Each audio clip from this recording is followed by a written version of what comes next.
Ben McQueen crouched low behind a barrel of nails, tore a strip from his shirt, and wadded the piece of cloth into the bullet hole in his tricep.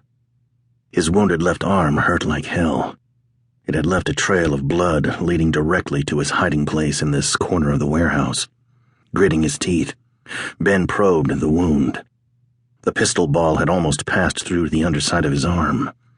He could feel the slug beneath his skin.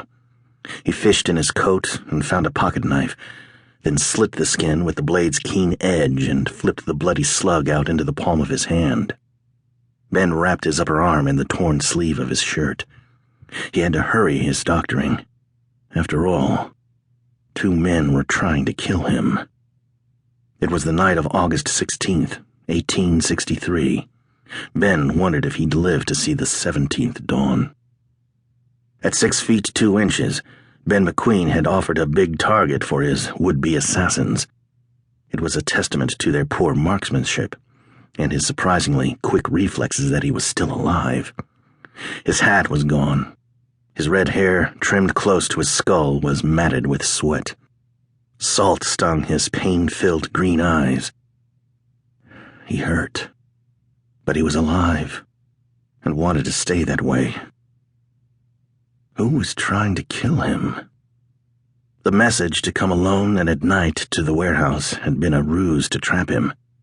He'd expected as much, but he had come anyway, risking his life on the slim chance the note had been for real. "Well now, Ben McQueen," he thought, "you've joined the game and must play the cards you're dealt." Ben slipped a hand inside his coat and drew a .36 caliber Navy Colt from his waistband. An extra cylinder, fully loaded, was a reassuring weight in his side pocket. Slow as molasses in winter, he eased up and to the side, keeping to the shadow cast by another couple of nail barrels stacked one atop the other. From this vantage point, he could study the entire warehouse. It was a dark, spacious building with its back to the Missouri River and front door opening onto River Street, bold and brash and sinful, home to some of Kansas City's more notorious denizens.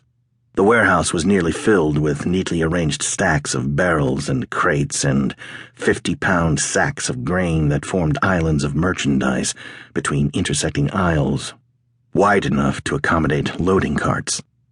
Ben was hunkered near the back wall. He'd been caught in the middle of the building and had run a gauntlet of gunfire to reach the nail kegs where he'd gained a few moments of respite. The wounded man searched the gloomy interior for some sign of his attackers. He inhaled slowly, measuring every breath, and he listened for the telltale creak of timber, the misplaced step, anything, no matter how subtle. He glanced toward the back door and figured it opened onto a pier. While calculating his chances of reaching the door without being shot, Ben caught a glimpse of a stoop-shouldered, bearded man in a wool cap. He darted through a patch of moonlight that streamed through an unshuttered window just beyond the back door. "That's one," Ben silently counted. A gunshot sounded to his left, and a bullet fanned his cheek before exploding a fist-sized chunk out of a nail keg. He caught a face full of woody debris and dropped to the floor. "That's 2.